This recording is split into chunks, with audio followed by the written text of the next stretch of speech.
Hi, I'm Brett Dennen, and you're watching 101.9 KINK Radio in the Skype Live studio. Brett has a new album. It's called Por Favor. Congratulations on Thank your you. new work. Thank you. Yeah, you should applaud that. Touring behind it brings you to Portland and the Wonder Ballroom tonight, which beckons the question with the album title, are you bilingual? No. Okay, or yes, because no means no in Spanish also. Hey! Ladies and gentlemen, Brett Dennen. Yeah. I know how you got the album title. It was just something you guys... It was something we were joking around with in the studio. I was a little self-conscious in the studio, and so something that I do when I'm feeling that way is I try to joke around just to make people like me.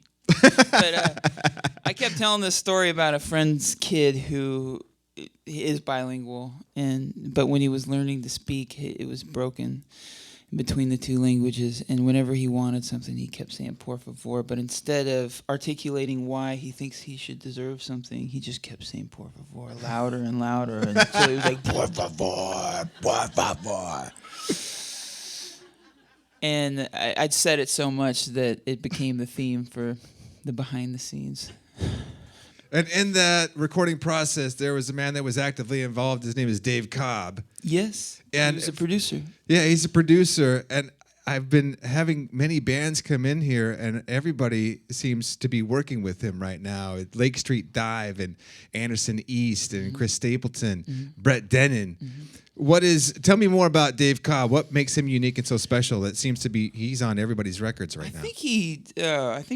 I don't know, because I only worked with him on my record, but I think what he does is he's just authentic with everybody and whatever needs to be done. With me, we kept everything pretty stripped down, and we recorded everything to 1-inch tape. We only used 7 tracks, and they know I'm like using jargon that maybe people don't know, but it's like simple, old-fashioned analog, the way records used to be made a long time ago.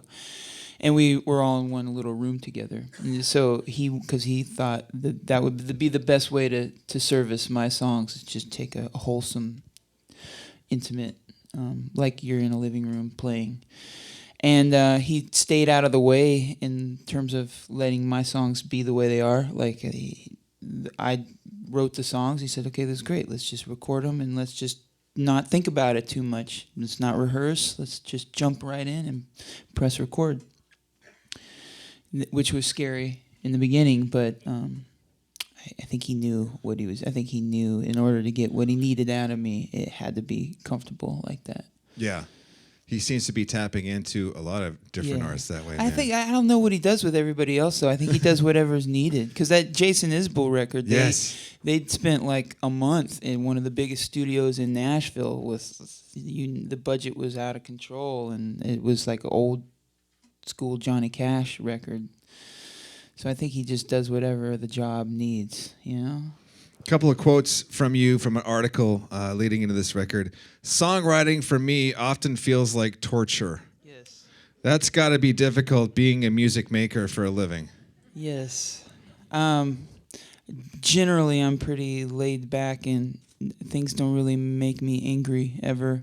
But I do feel things emotionally, and I can't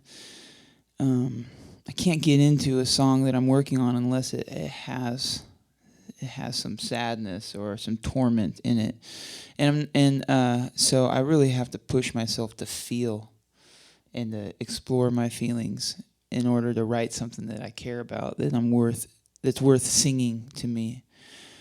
It wasn't always that way. It's just the way it is now. And I go through long periods of no writing, and I think that's probably what I meant when I was saying torture, because that can be torturous when you get so much joy and such a feeling of self-accomplishment when you write something that you're pleased with, and then you go through a long dry spell, you feel worthless. So I'm working on that too, but it can be torture sometimes. I could yap with you all day, but they came to see you play. Okay. All right, so thank you so much. And yes. the Wonder Ballroom tonight. The new album is Por Favor. Put your hands together once again for Brett Dennen.